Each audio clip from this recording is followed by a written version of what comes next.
Taylor was only mentioned once in the actual lawsuit, and people are having really bad misconceptions, and people are not understanding the lawsuit. People need to sit down and spend time reading the actual lawsuit like I did. I analyzed it. I read it, took some notes, put the storyline together. Taylor Swift was mentioned, but she was blacked out in a lot of it, and we don't really know if that was actually Taylor Swift. Okay, we're assuming that it is because Blake Lively actually said that one of her dragons as Khaleesi in Game of Thrones is Taylor Swift. Yes, and that is cringe. We're going to be talking about the 179 page lawsuit filed by Justin Baldoni and his team, including Mr. Heath, Jen Abel, against Ryan Reynolds and Blake Lively. We'll also be talking about what people have come to conclude on TikTok. We'll also be talking about what Blake Lively has actually said in response to the actual lawsuit. So guys, I actually took the time to read it and analyze it and take notes on it and read between the lines to kind of understand it. Because here's the thing, Justin Baldoni's team is really smart. They know the entire world is reading the lawsuit, and they made it that way because they gave it to Variety, the article, which I'll link down below. They gave it to Variety and they made it a hyperlink as a phrase, the 179 page lawsuit. They made it a hyperlink. So if you click on it, it'll take you to the entire lawsuit. Blake Lively and Justin Baldoni both want it that way. And honestly, okay, so you've made the entire public the party to all of this, which is coming to a point where we kind of want you to take it out as a group chat. We're done. We're done. After reading this, I'm like, bro, not only is it cringe, it feels like I'm knowing too much information. I feel like I wish I didn't. Like reading Blake Lively's text. And Justin Baldoni's lawyer have already said he's going to be dropping in a website of all of the text messages between Justin Baldoni and Blake Lively, which I said in the previous video. There's a playlist. Go check it out on my page. That is completely unnecessary. It is. But the way the lawyers have written this lawsuit is incredible. Anybody who has actually read lawsuits, and I've read lawsuits, and I know that lawyers talk quite analytically. They talk quite technically. So you're reading it, and I really wish they talked in lawyer talk. They wrote this lawsuit in plain language because they know that an ordinary person, a lay person, will be reading this entire lawsuit. I get it, and you want people to understand because at the same time, they're trying to fix Justin Baldoni's reputation and combat the negative narratives against Justin Baldoni's reputation. So with that being said, they're trying to kind of clear things up, and they know that TikTok is taking it like wildfire. Instagram is taking it like wildfire. Twitter, or X, is taking it like wildfire. And people are really picking this apart, and people are truly invested. But I truly blame Blake for this, because if Blake didn't actually give her lawsuit to the New York Times a few months before she would actually file it, then maybe Justin Baldoni's lawyers wouldn't have done that with Variety and wouldn't have gone to Megyn Kelly. So because reading the lawsuit was incredibly it was hard to follow. They did a really good job at storytelling. Like reading the lawsuit is like reading an actual book, and that's why if you're reading it, it's going to be hard for you to follow the timeline. And baby, I got the timeline for you. Okay? The timeline was incredibly hard to follow through the lawsuit because they would bring up, okay, this would happen, but remember, this was in contradiction with what, she said in this. So they kept bringing things up that happened in different times. So you have to be able to remember what they said in one moment, and then also remember the fact they're bringing something new. They did a really good job in the lawsuit in incorporating the new information, allegations, while reminding us of the fact that, remember, this is what Blake Lively said, remember this, but it made it confusing because, like, especially if you're reading, and they try to do a timeline of things, like from, pre-production up until the strike, and then after the strike, and then to the marketing. They try to do that, but it was really all over the place. So I commend the lawyers for doing that, but at the same time, it's like, I need you to, like, a lot of it was kind of wordy. I need them to, like, be succinct in it. Again, I'm not, like, the greatest writer myself, so I get it, but it was hard to follow is what I'm trying to say. And you're probably wondering, who am I? I'm MJ. I'm MJ, who's a fan of Justin Baldoni in Jane the Virgin, and I can't believe he looks like he literally looks 40. I can't believe he's 40. I just remember him yesterday just kissing Gina on Jane the Virgin. Like, it's so crazy. And then Blake Lively, she honestly does not look her age. Like, she looks like she's 20 again in most pictures. And I do like Blake Lively in her roles that she's played in movies. I loved her in Sister of the Traveling Pants. I don't know about you, but that was a big movie in our family. So we're both fans of both of these movies. I'm fan of both of these actors. So I'm interested into both of them and see how this ends up going for them. For me, it's interesting because I want to know who they really are, and this gives a glimpse not only who they really are, but how Hollywood makes movies. I had no idea movie production companies actually finish editing the movie few months before it's out. Like, I had no idea. I thought it ended like a year ago before the movie comes out, yada yada. But it's actually like Justin was editing. They were editing like 4 months before they were going to air it at that Book Bonanza, like a few months before. I'm like, that's kind of crazy. I had no idea. So we're going to get into everything. I know some of you guys have said I do a lot of like lip smacking or lips, whatever. This mic gives a really good audio, crisp audio. And I'm going to try to not, hit my lips together, but I'm working on the mic. Okay. But we're going to go with this today. So there's a lot. I'm going to start off with this. Let me give you the timeline of everything, and then we're going to go into these snippets of what I've pulled out. A lot of what's inside the lawsuit is new, and Justin did try to do a really good job at addressing the, I don't know if he did a good job, but he tried to address the sexual harassment allegations that Blake Lively did against Blake. With that being said, it's easy for you to think that just because X happened doesn't mean A can happen. It can happen simultaneously. And we're going to talk about it. But I'm going to go and talk about this timeline first. So it's kind of like the timeline of everything. And before I do that, let me give you a little preamble.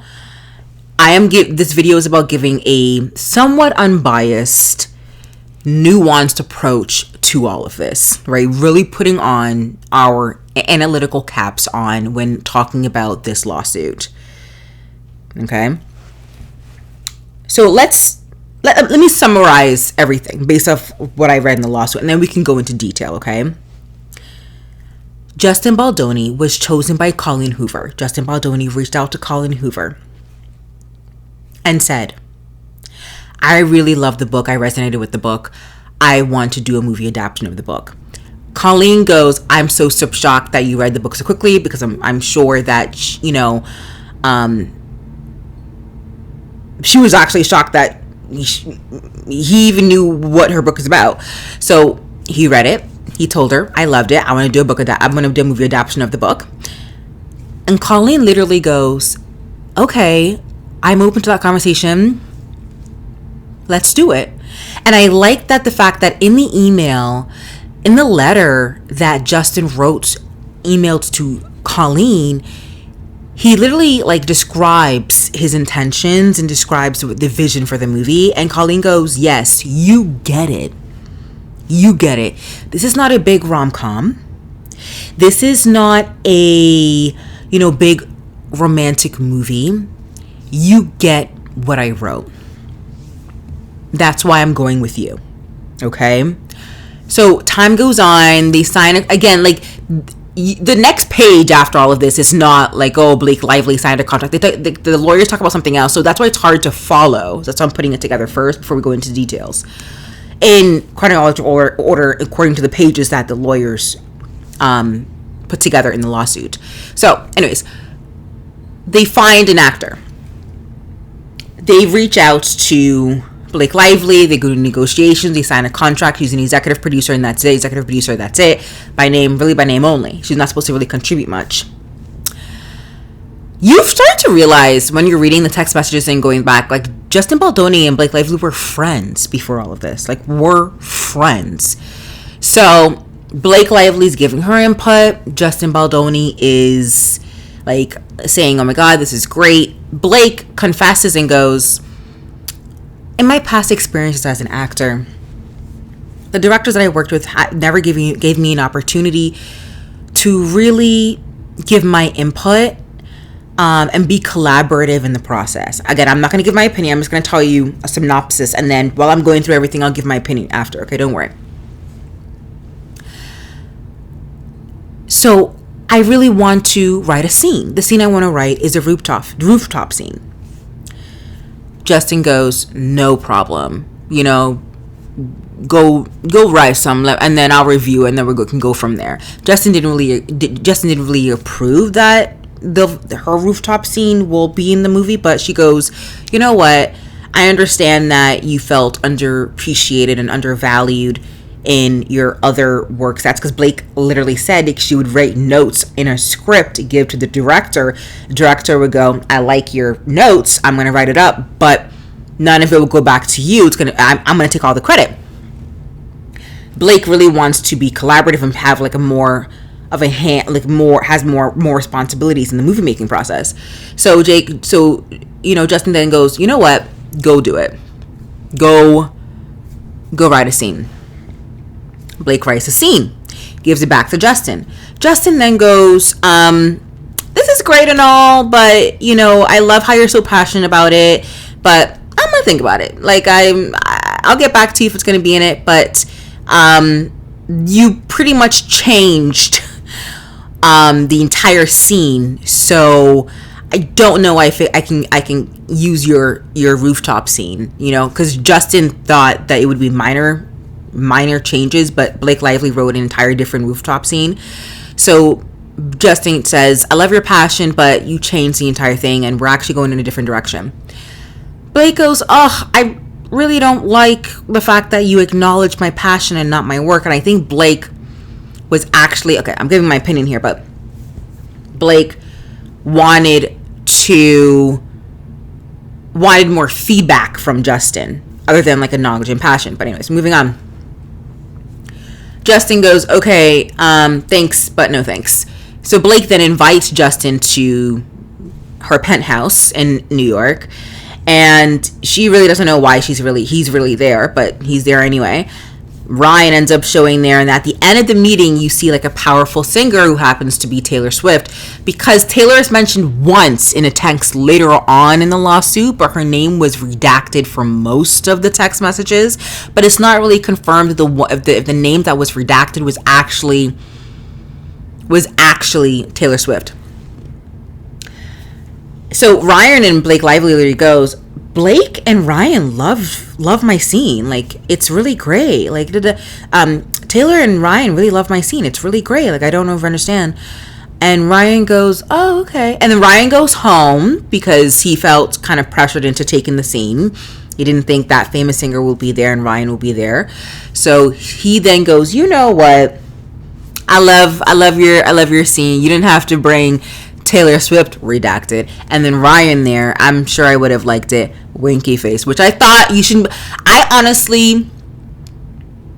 really wish he didn't do that, like the winky face. I don't like, that's kind of creepy. Just don't do the winky face.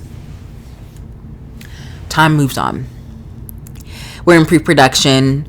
We're talking about outfits, nudity writer. So let's start with the nudity writer. But nudity writer is not a requirement. A lot of people think that it's a requirement, but it's not. It's not a requirement on set. It's something that is suggested, and it's covered by SAG. So in 2 months before the production, Justin finds a nudity writer, gives it to Blake for Blake to approve. Blake doesn't do anything with it. In fact, Blake didn't sign a contract in regards to it. And because she didn't sign a contract, Justin Baldoni and his team had to take care of the cost for hiring the nudity writer, which I'm like, isn't that your job anyways? But whatever, we'll move on. Another part of pre-production, again, putting the timeline together so you guys understand all of this. And we're in 2023 now. Another in pre-production, we're talking about Blake doesn't want to wear the costumes and the outfits that Justin Baldoni and his team spent time really putting together. And Justin really says that, this is a girl who is pretty much poor. He literally says in the lawsuit, like, that was their take. He was pretty much poor girl. And Lily wanted for her to be a rich girl, and Justin's go, no, this girl is a poor girl. She can't be wearing $5,000 boots. Like, I don't understand. So we continue,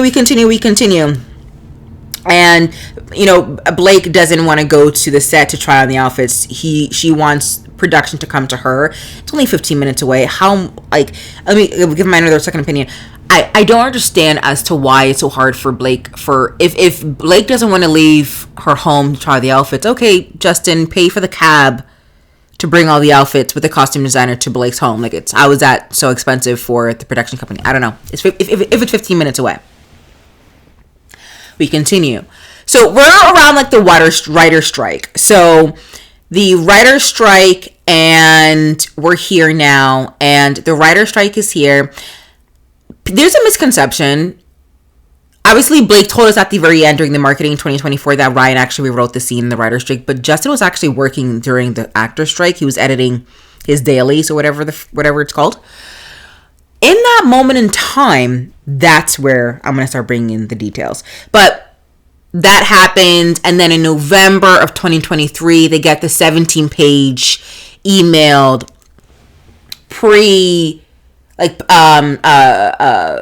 17 points that Blake wants Justin to adhere to, non-negotiables. He cannot negotiate. Even blindsided Sony. Sony was confused that everybody must agree to before Blake comes back on set. So they sign that. They continue filming. Justin claims that he didn't do any, inappropriate behavior. In fact, Blake did. She didn't take direction. She kissed him at times where he didn't know he was going to be kissed. Blake was like, oh, that's completely normal. Justin's like, no. In Jane the Virgin, actually, we practiced a lot of the kissing scenes over and over and over again, and we knew what to expect with the kissing scenes. And you can't just kiss me out of the blue, and you need to tell me, I need to consent to it, and yada yada. She wouldn't take direction for certain films. Justin wanted her to slow dance for a film. Blake's no. She goes, no, that's cringe. Me and Ryan, usually talk when you're getting to know somebody. They talk for hours. And Justin's like, well, you're playing Lily, not yourself. So, and it continues. January then comes around.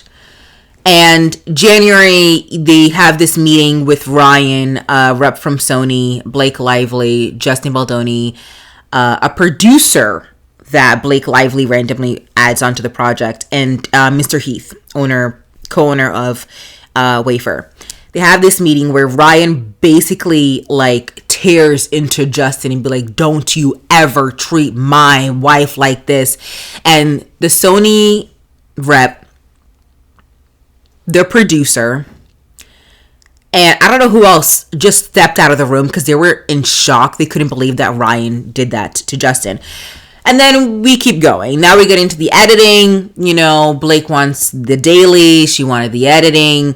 Justin gave in because, don't know why, to be quite honest with you, but he gave in because he was scared.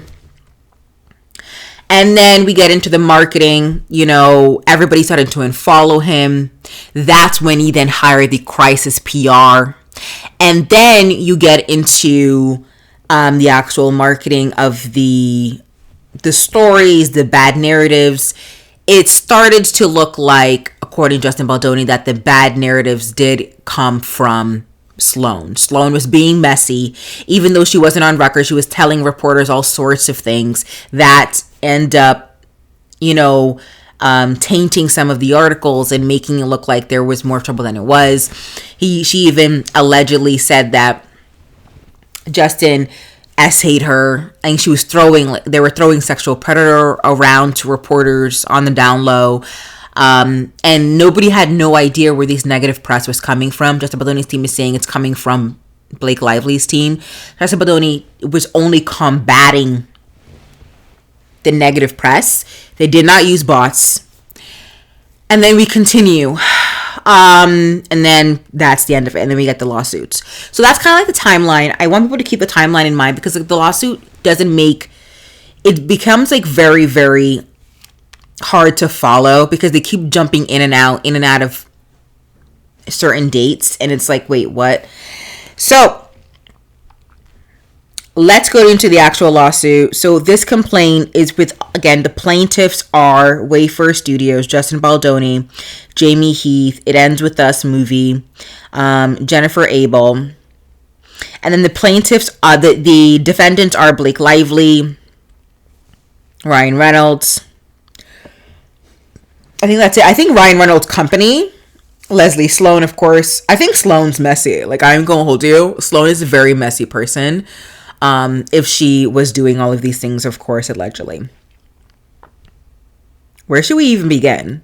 I have so many notes. I have like so much notes. It's not a lot of notes, but they're page numbers. Look at it. There's so many notes. Okay, I don't know how long this is going to be, y'all. But we going to get into it. I want to start off with page 6. We are going to page 6. So, remember everybody thought that, Blake Lively did not read the book. Like, that's the assumption, like, Blake Lively didn't read the book. Justin Baldoni's lawyer actually confirmed with us that, in an interview with Megyn Kelly that she didn't read the book. Now there's a text message between Justin Baldoni and Jamie Heath, the co-owner, also the owner of Wayfair. And it reads as follows: September 14th, 2023.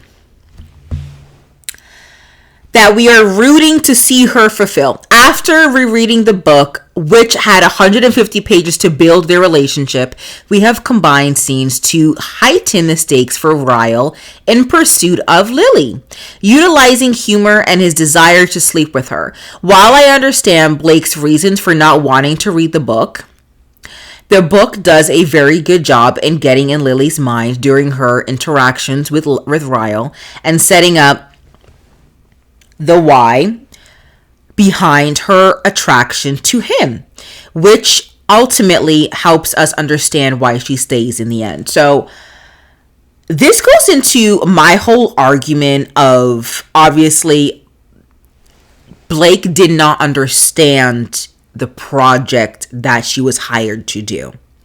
Not only did she not read the book, of course this is all alleged, she did not read the book, she even actually confessed in text messages to Justin Baldoni that she wants to make this movie more profitable. She wants to make it more commercial, more blockbuster. And it was a text message after, Colleen Hoover already picked Justin. Again, the lawyers kind of go all over the place with the timeline. But we have that she really wants this to be more broader than what people and what Justin Baldoni, Heath, and the producers want it to be. But what they don't understand, what she doesn't understand, like, anybody can understand DV, and if you are a megastar like Blake Lively and Justin Baldoni are stars, maybe not megastars, people are going to come and watch it regardless. So this is what she wrote to Justin Baldoni in April of 2023. So this is kind of pre-production. That's very appreciated and means a lot. I'm deeply inspired by the film we're gonna make outside of the success of this book. We have such an opportunity to not only surprise people who love the book, but reach an even bigger audience by making an undeniably dynamic and also commercial film. So that is exactly what Blake wanted to do, and it made sense, and that's why she wanted to attach Betty Boo's, Blake Brown, which honestly are really good names for a company. I ain't gonna hold you, but she shouldn't have marketed the company during when you're marketing this movie, when the movie is, the central premise is about a woman who's being abused, grew up with abuse, and trying to escape abuse. Like, it doesn't matter if you have pretty people. It doesn't even matter if there's like a electric romantic, like that is the premise, and I wouldn't feel comfortable doing that. And so that is, and then talking about like having the rooftop scene. So that is what Blake wanted. So I'm bringing in sections that are new, kind of new for us to digest and understand, and kind of fill in the gaps that Blake Lively and Justin Baldoni kind of like left out. And now maybe with this extra context and the text messages, we can be able to put things together. So Blake didn't read the book. Colleen chose Justin. Blake asserted herself with her wardrobe. I'm sorry, but there's no way. There's just no way as to how you can come onto a set when you knew you didn't read the book, but you want, like, I really do think too that Blake looks at Justin as like a new up and coming director that she can just push around. I would never have the confidence to come to a director when I've never read the book and say to them, let me tell you what to say to them, guys. At one point, Lively insisted that her character had money, quote unquote, had money, and could afford $5,000 shoes, despite being a fledgling small business owner. Isn't this what I said in my video about Lily Bloom's outfits? Isn't this what I said? How can a person who seemingly graduated from college, I think, again, we don't know the ages of these people, graduated from college, has a small business, you know, a new business, hasn't even reached a year, like, is able to have a $5,000 pair of shoes? If you have a pair of shoes, maybe $300, $400 from Zara. You know what I mean? What are you doing with $5,000 pairs of shoes? So this forced Baldoni to rethink the entire script that had been in the works for well over a year and was approved by both Sony and Wayfair. A script that Wayfair had commissioned multiple times of and incorporated countless notes. And this is a script that Blake wanted to completely rewrite. That was written over a course of a year and a half. That Wayfair had commissioned multiple drafts of and incorporated countless notes. And the wardrobe budget ballooned. Obviously, we know that Blake's wardrobe came from all sorts of places. So, there is that. Now, I want to move into Blake asserting control. So, this is like where we get like Blake asserting control. And she asserts control. And everybody is really talking about the Games of Thrones reference in one of her text messages, which I'll talk about now. That's on page 24. So if we scroll down, she talks about how, and allegedly, like, Taylor Swift's name is, like, blocked out. But she really basically thanks Justin for keeping the new rooftop scene, which was apparently written by Ryan. It's so confusing, but I understand it. Don't worry, guys. It was written by Blake in the beginning, but during somehow in the writer's strike, Ryan rewrote Blake's rooftop scene. Okay? So, because the strike was around like June, July, August, September, they rewrote Blake wrote the rooftop scene around April. Okay? So now we're texting, Blake is texting Justin, oh my God. And if this is a text, I think this is an email. This cannot be a text. This is a lot. So I'm not going to read everything because we all know what it is and what to do. So she basically praises him. And I want to talk about this for a second before I read the text. Again, this is why it's like so baffling to me. These people were friends. Now, we are talking about sexual harassment as harassment, so friends can do crazy things to each other, including as harassment, as all these things. So I'll conclude at the end, but let me read the text. As for blank, so Taylor Swift and Ryan and blank for that matter, I'm the luckiest mofo on the planet. I'm just gonna name mofo, but it's mother on the planet to have them as my dance moms level stage moms. They are embarrassingly effusive. They said, let me read the Games of Thrones reference. A lot of people are reading it and they're like, oh, it's cringe. I mean, when you're talking between friends, when you're like them and you're vulnerable, this is what you do, right? You say thank you so much and probably talk about things that people would never know about you, right? Because you feel safe saying these things. Like if Blake didn't feel safe, she would not be like saying these things. So clock what's happening. I don't think the S harassment occurred around April of 2023. Follow me here. So the text goes, if you ever get around to watching Games of Thrones, you'll appreciate that I'm Khaleesi and like her. I happen to have a few dragons, for better or worse, but usually for better. Because my dragons also protect those I fight for, so really we all benefit from these dragons, from these gorgeous monsters of mine. You will too, I can promise you. So people are now saying that Taylor Swift write the script. I don't think so. I really think she just gave her input. She just went, yay, nay, like that looks good, that sounds great. I do think Taylor Swift probably read the book, probably a big fan of Colin Hoover. I think Ryan was behind a lot of what's happening, in my opinion. So it is cringe, but again, you're texting your friend who happens to be the director of the movie that you're on. So there's some type of like comfort in being vulnerable and saying that, hey, one of the most powerful artists in the world is a close confidant and a person that I can rely on. And because of that, you know, I do come to her when I need to make tough decisions, and she probably comes to me. But to say in a text to a person that doesn't know that relationship and say, you know, that person comes to me first before she needs to make, I think that's a lot. I think she's doing a lot. So that's that. I think it's a cringe text. A lot of people are reading into it because a lot of people want to know about Taylor Swift, but I'm sure Taylor Swift is somewhere in the corner in the world somewhere just hating the fact that she has any attention on her through this lawsuit.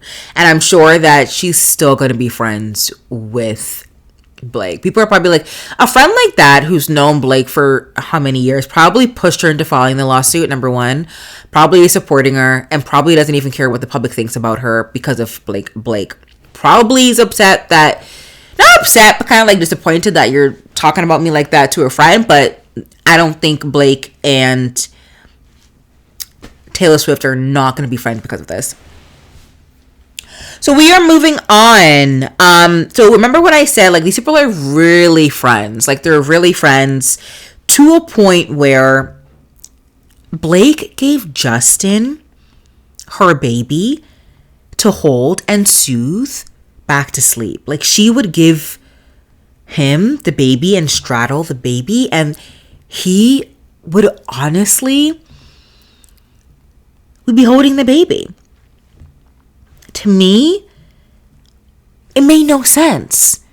Like you can tell, like these people are not only just like director, these people are friends. Like look at what it says. Lively was so close and comfortable with Baldoni on page 35 if you want to follow. Lively was so close and comfortable with Baldoni that she freely breastfed him in front of him during meetings. She took photos of him holding and soothing her crying baby in her penthouse. How close do you have to be to hold someone else's baby and take a photo? These people were friends.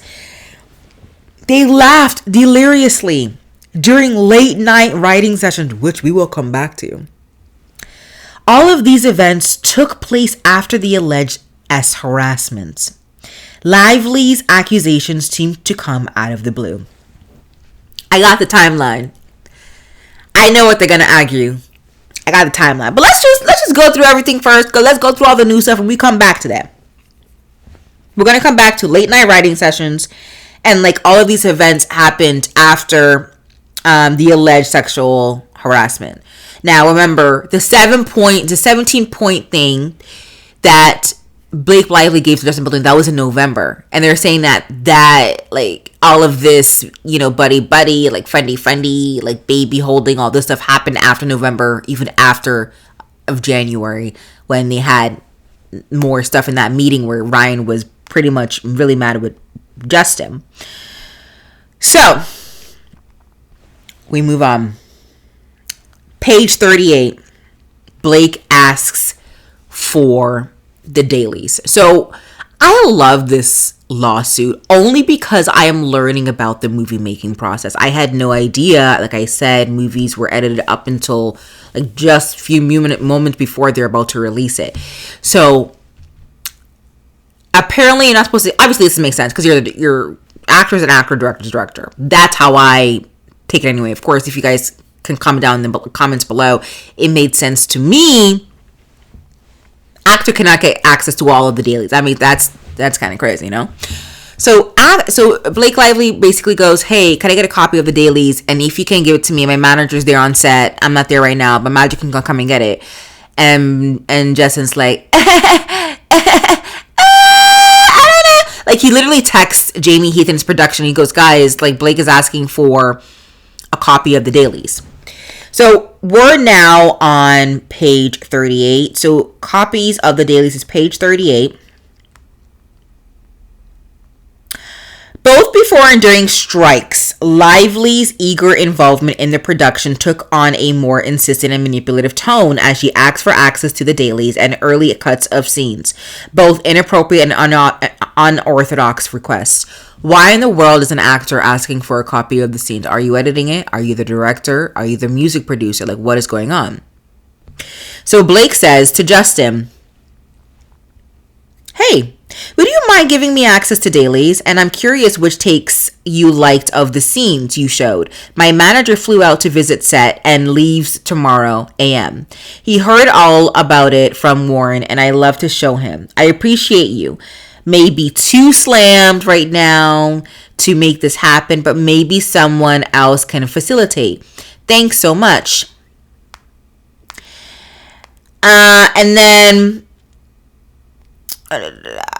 she continues, writes another text. Hey, I hope you and your family are doing it, because she never heard back from Justin about getting a copy of the dailies, and Justin's like literally panicked, like I don't know what to do.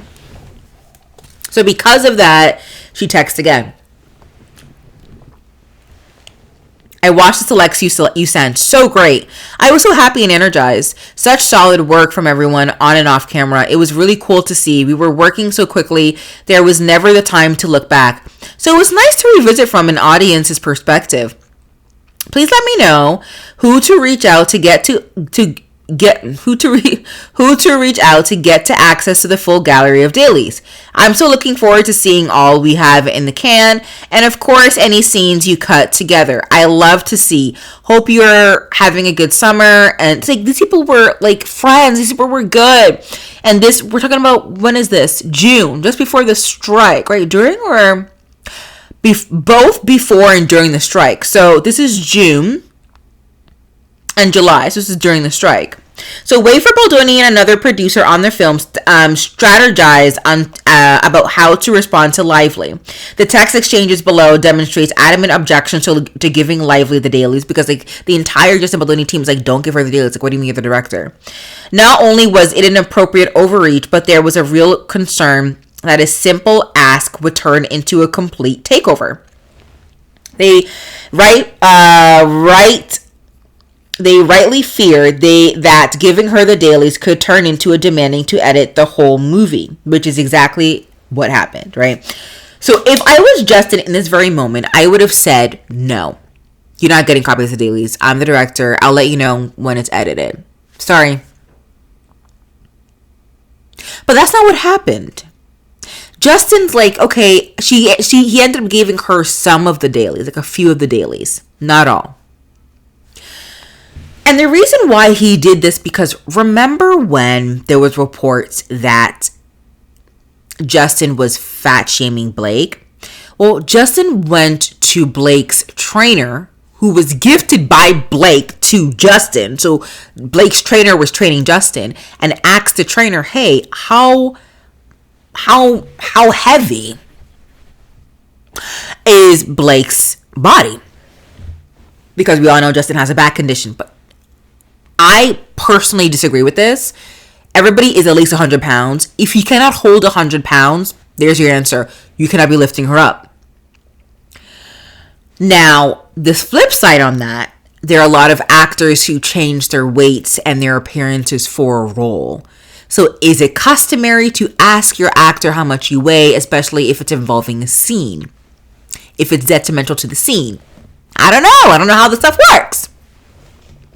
So Justin ended up giving a few copies, something like that, I don't know, of the dailies, like a few scenes of the dailies to Blake to look at, because he was afraid that information about him asking Blake Lively about her weight was gonna come back to hurt him. So he was just like appeasing because he is literally scared of her. But honestly, I would have to put my foot down and be like, no, you're not getting copies of the dailies. So that's what he did. Now we are moving on. Now, because once that happened, Blake came for more. But there's more to this. Okay. On page 46, now we're getting into this is where the strike happens. The strike finally happens, and no one's really working except for apparently Justin is editing his dailies. So now we're going to page 46.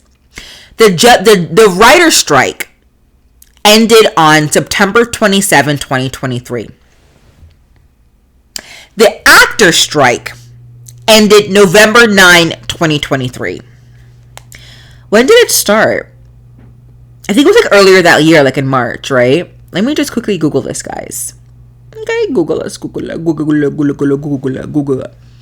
When was the writer's strike? Just to answer the question of, okay, who was working, who was not. So the writer's strike was May to September of 2023. So everybody was everybody was working then in 2023. It wasn't just Ryan. Justin was editing his dailies. Blake rewrote the script. Okay. When was the actor strike? Okay, let me just see. Actor strike. July to November. So everybody was working. Okay, anyways. So September, writer strike ended. November was when actor strike ended. This is months before. So months before, Baldoni had made Lively's representative aware that they would continue pre-production in order to hit the ground running when the strike ended. But Lively and her lawyers had been busy devising other plans. The same day that the SAG-AFTRA strike ended, so Baldoni, the studios, and the producer were eager to resume, Lively sent the 17-point. Now, this is really important to know. Even Sony was blindsided. Sony even wanted to amend it, and this is what they said. The list we provided was not intended as, okay, that's what Blake submitted. But Sony literally said, no, I had no idea about this. Where does the 17-point thing come from? I think the lawyers listed way, way, way below. way below in this lawsuit, which I won't talk about. But Sony even was like, okay, let's amend 5, 4, and 5, da da da. And Blake is like, no, this is not an amendment. For me to go back to work, you guys need to agree that this will not continue moving forward. And it's really important to know. And this is where I'm going to bring in the timeline. I need everybody to pay attention here. Okay? Because this timeline is really important. So, June 27, the production, they started shooting. July 11th, Isabella, who plays the young Lily, texts Justin and says, hey, thank you so much, Justin. You're an amazing director. You're so great. Like, text message since I the lawsuit. It's been like an amazing experience, you know, yada. July was when Blake asked for the dailies. July 20th, so beginning of July 20th, because remember, like, Justin wanted to ask this production company, like, what should he do? Because he's scared. July 20th, Justin Baldoni says, no, you can't get all of the dailies. You can only get some. He did give her something. It was like a scene or two. Like, I don't know what they call it, but it's like a series of dailies. I don't know how you said it. November 9th was when that 17-point demand production, there was a phrase that they put it, 17-point list of non-negotiable conditions that must be met before Lively would return to work. So they called it the 17-point return to work list. Okay, that's what the lawyers called it.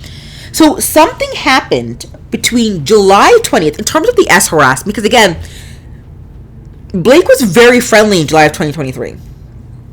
Very friendly. He was saying, oh, hope you and your family are doing great, yada yada. Something happened between July 20th and November 9th of 2023. Now, remember what I said to keep a note, to remember that Blake and Justin had late night conversations. Late night conversations. There's even a text where she goes, oh my God, you know, sometimes I'm an a-hole.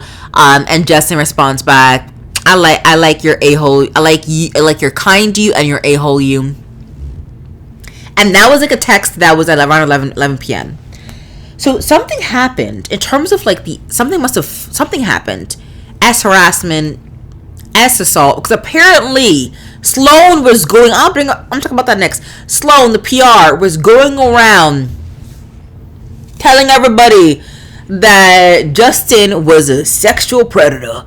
He even went too far and told a reporter Justin Baldoni essayed Blake. Obviously, that's not in the lawsuit. So something happened between July 20th and November 9. Okay? November 9. Now, we don't know what happened per se, but something must have happened because obviously it forced Blake to do that 17-point thing. Let's continue. So that happened. Right? That happened. So we continue.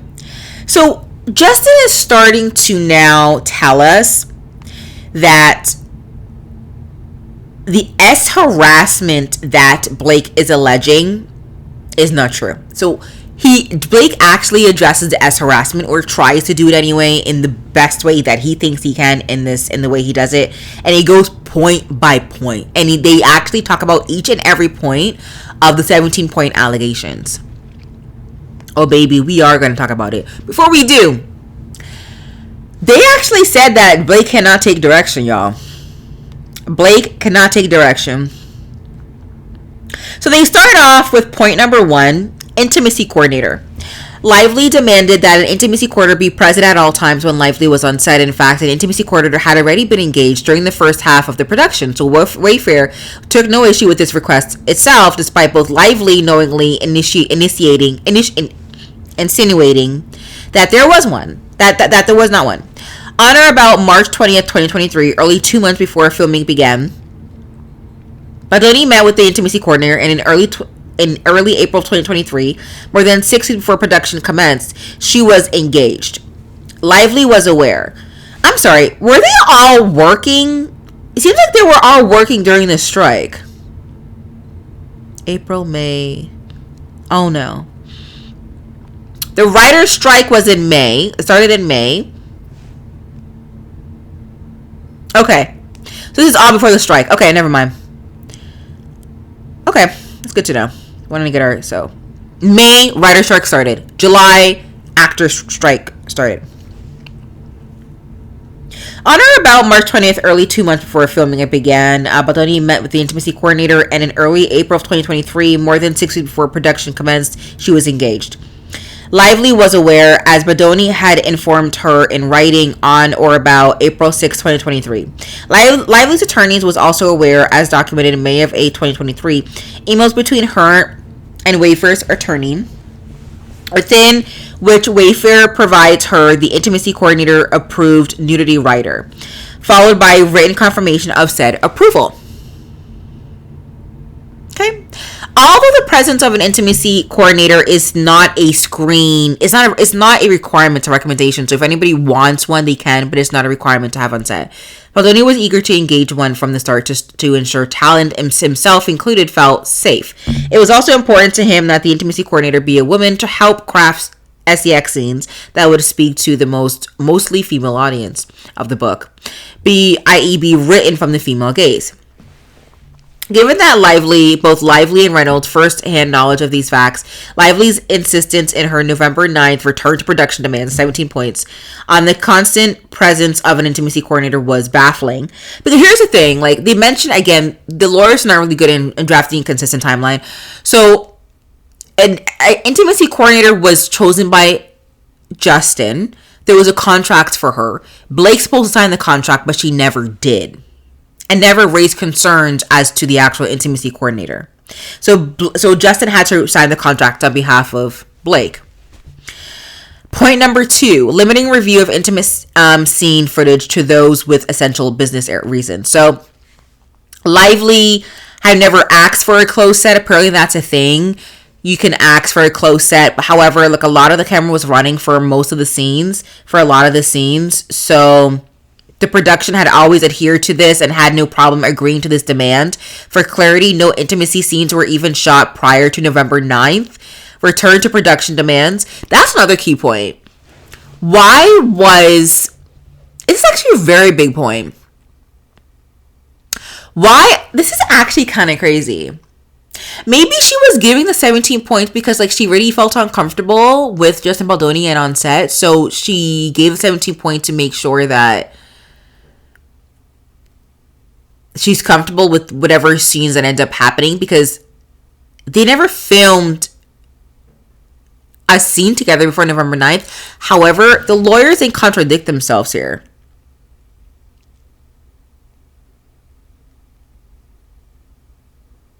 Because they said the one simulated nude scene filmed prior to strike before November 9th was a scene that Lively wrote, knew of in advance, and directed the action for, and she never requested a nudity writer or intimacy coordinator for that scene. So this makes no sense. So the lawyers kind of shoot themselves in the foot here, because they literally say no intimacy scenes were even shot prior to November 9th.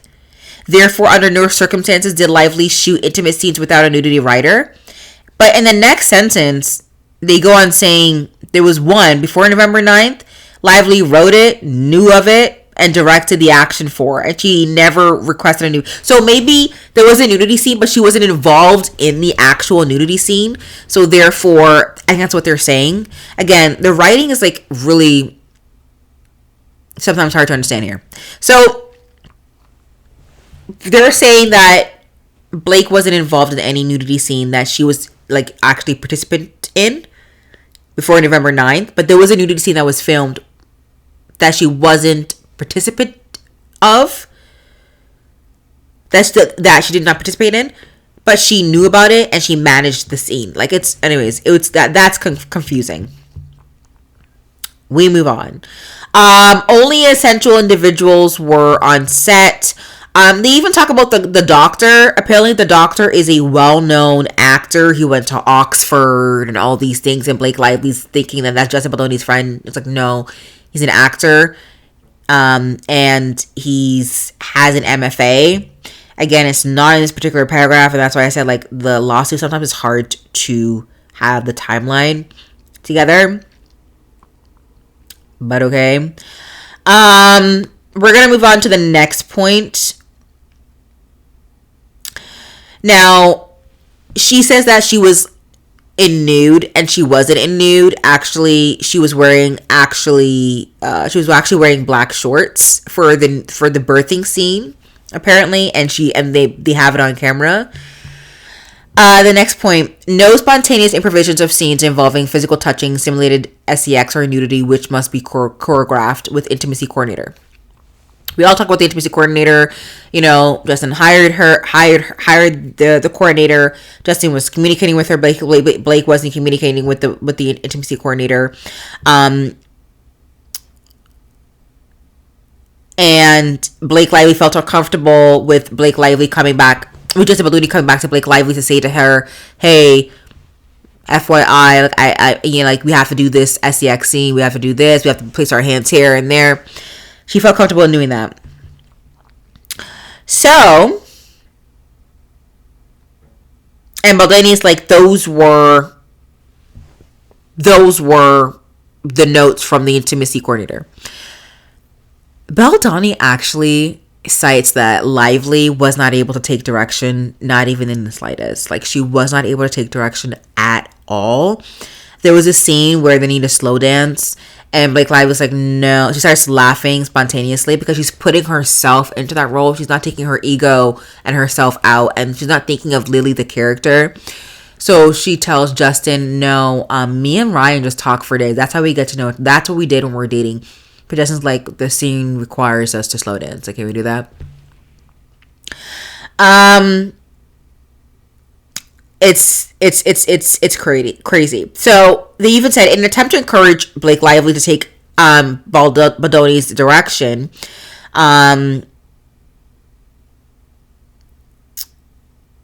Baldoni said that he and his wife often just look into each other's eyes silently, to which Blake Lively responded, like sociopaths. Blake Lively is not serious. Like, what is she doing being in this movie if she's not taking this movie seriously? It's so crazy. But Baldoni did say that everybody's wearing onesies, and Baldoni's like, oh my god, you know, I don't want to, like, I look horrible. And Baldoni goes, nope, that's cute. And then Lively responded, I think it's more than cute. And I'm like, oh my god, girl.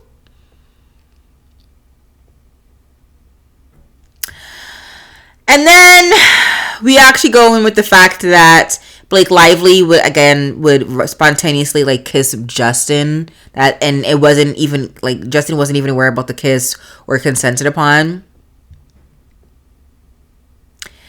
I understand now why people are thinking that, like, Blake must have had a crush on Justin Baldoni.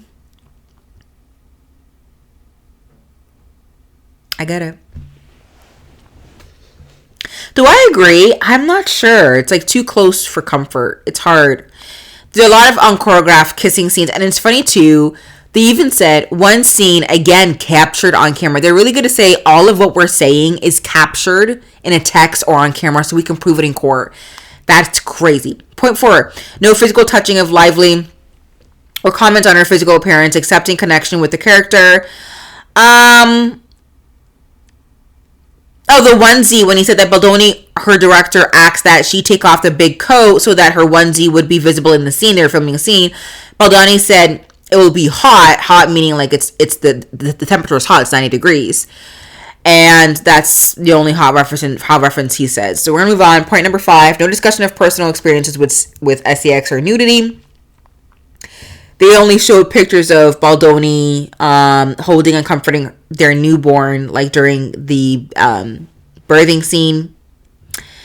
And they talk about porn, and Lively says that she's never watched porn, and Blake's like, and then Justin goes, "That's great. You don't need to watch porn," because Justin Baldoni is like, Justin Baldoni has had a history of being addicted to porn, like that was his addiction, porn addiction in the past. So Baldoni goes to her and be like, "Listen, you shouldn't watch porn. It's not great." But I guess Justin Baldoni was being very honest with her.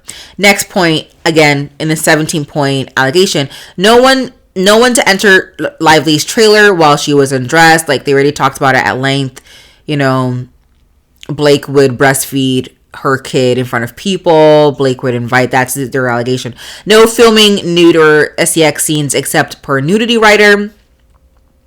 So we already talked about that, but again, like the whole point of like the contract and things like that, that's like a bit confusing. Why do they want Blake Lively to sign a contract when it comes to the nudity writer? I guess to consent to the nudity writer. Point 8, Lively entitled to personal representative on set. Obviously, that's fine. Notice of COVID-19 exposure. Point 10, no retaliation for reports. So they're saying that for request. So they're saying that while Wayfair in no way conceded that Lively's demands amounted to a report of genuine sexual misconduct, Wayfair had no interest in retaliating against Lively for making these demands. Their only desire was to make a great movie. In the interest of maintaining a professional, productive atmosphere, they say that a lot. They say that throughout the lawsuit too, that Justin maintained a very professional, you know, I'm trying to say like he was not into her, basically. That's literally what Justin's saying. The interest of maintaining a professional, productive atmosphere on set, they agreed to meet all of her demands, including a broadly defined statement that they would not retaliate in any manner.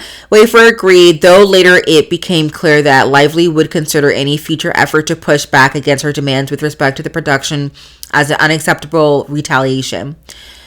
But nothing ever happened until the marketing, right? Point 11, mutually agreed Sony representative required on set. Got that. Point 12, additional Lively approved producer. So Lively wanted to hire a producer, like an extra producer. Wayfair pointed out that the additional expense that would cost, like additional expense and the contractual implications of hiring an additional producer would have been detrimental to their business. Don't know why she needed one. Point 13, existing third-party producers empowered to actively supervise the production. So while disagreeing with the suggestion that any producer did not have appropriate and customary authority to actively supervise the production, in their capacity as producer, Wayfair agreed to this term as third-party producer was already empowered to do so. Point 14, Wayfair to use Lively approved body and stunt doubles for intimate and sexual scenes. Despite not requesting this, again, a lot of these things is kind of weird too, because Justin has a point. Why did you not request all of this in the beginning? Like, none of the apparently intimate sexual scenes was ever filmed before November 9th with Blake Lively in it.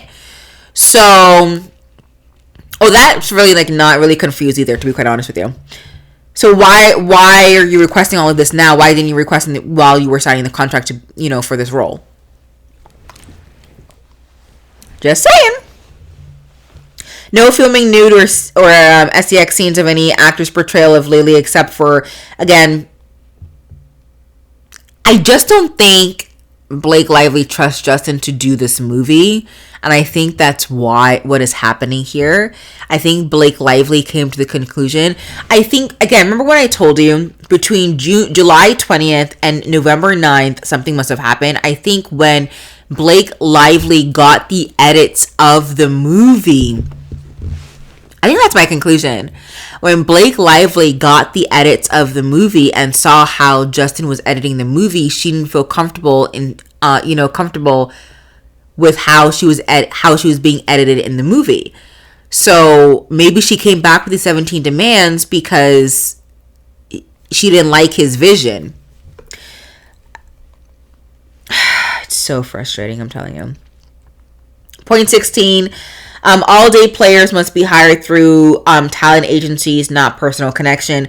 So this goes into like what Blake Lively said in regards to like the random doctor friend that end up being the one who delivered Lily Bloom's baby in the movie. You know, she's saying that this doctor is Justin Baldoni's friend. This actor who plays the doctor is a winning Shakespearean trained actor with an MFA in acting from UCLA, and in addition to appearing on numerous hit television shows, has toured nationally with a Tony Award-winning acting company and attended Oxford's acting program on full scholarship.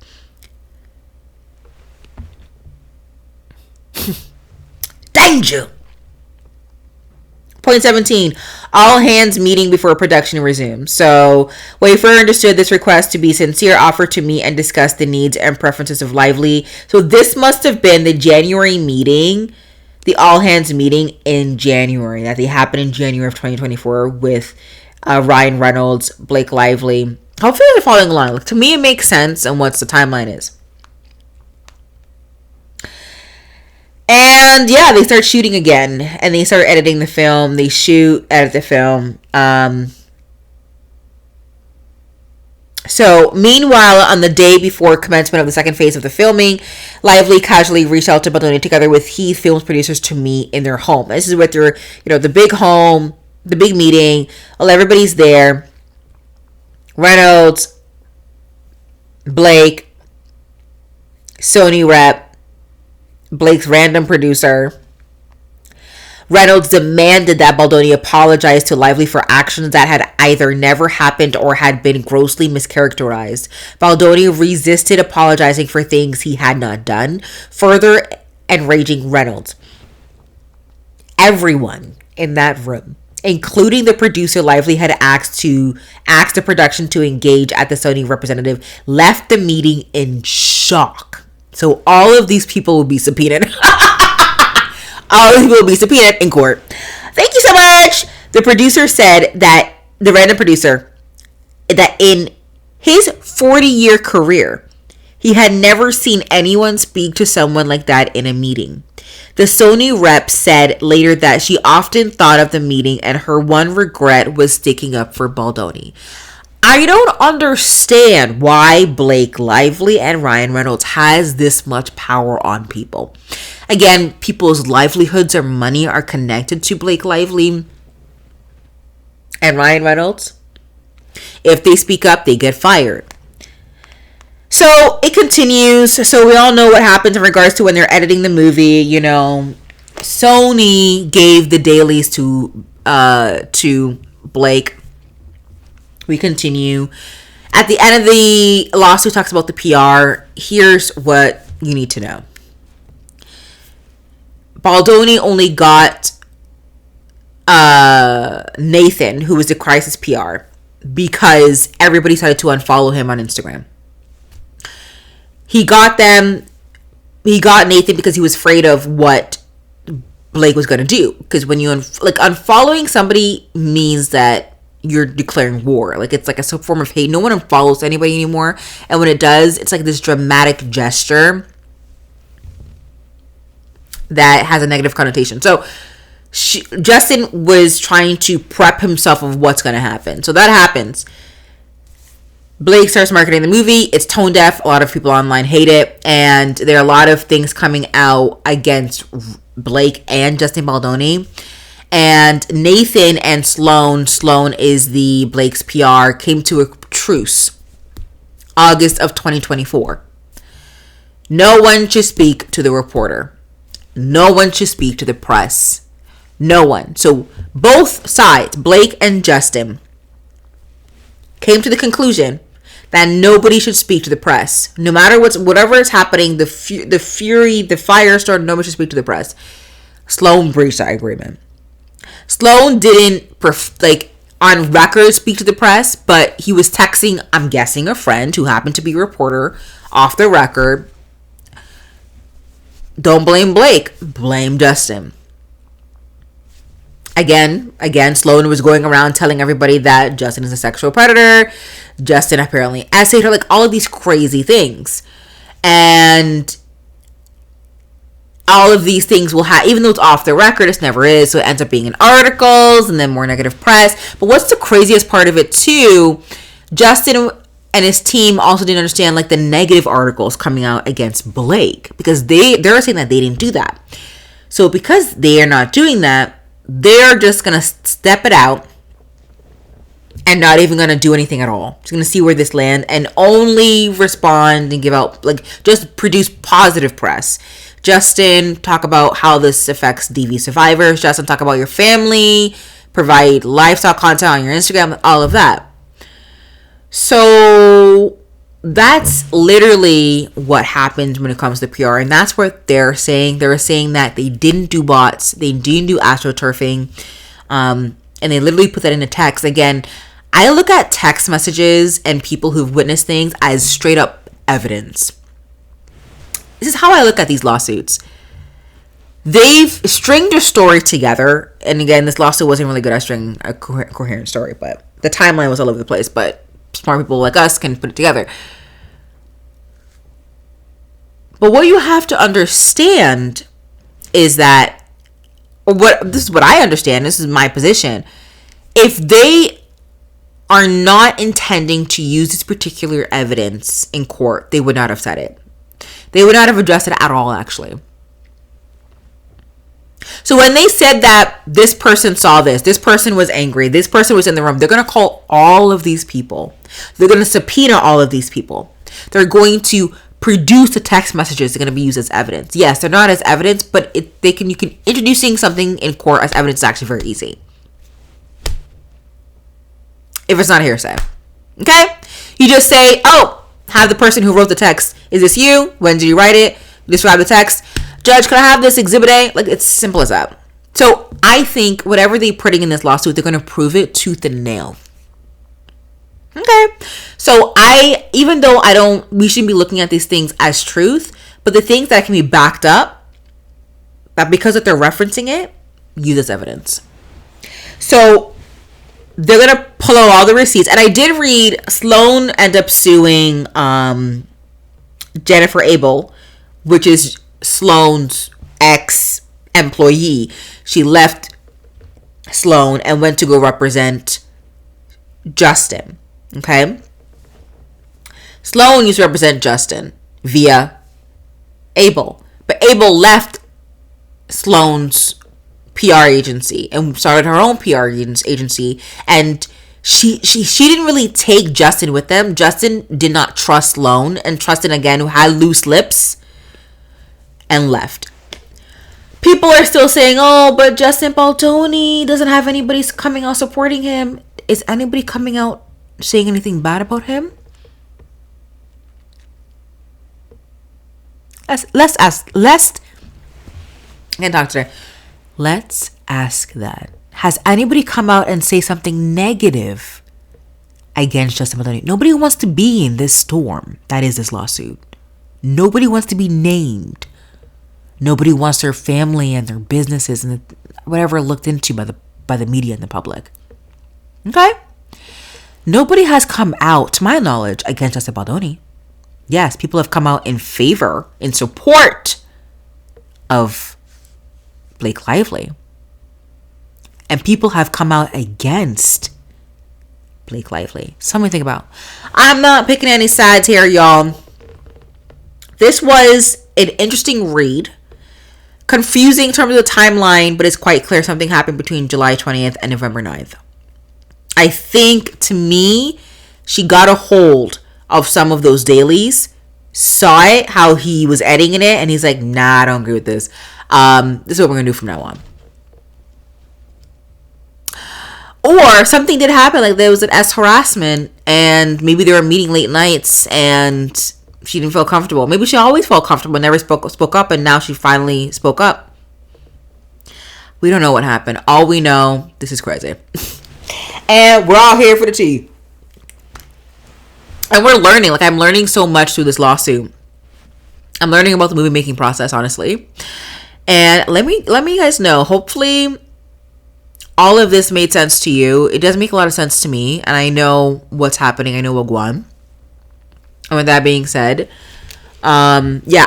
Also people talking about like the basement. That we already knew that. Like we know that Justin Baldoni like had his movie in the basement. We all knew that. Nothing much to say there. Stay woke, stay healthy, stay safe, y'all. Don't forget to subscribe. Oh my god, it's been an hour and 15-minute video.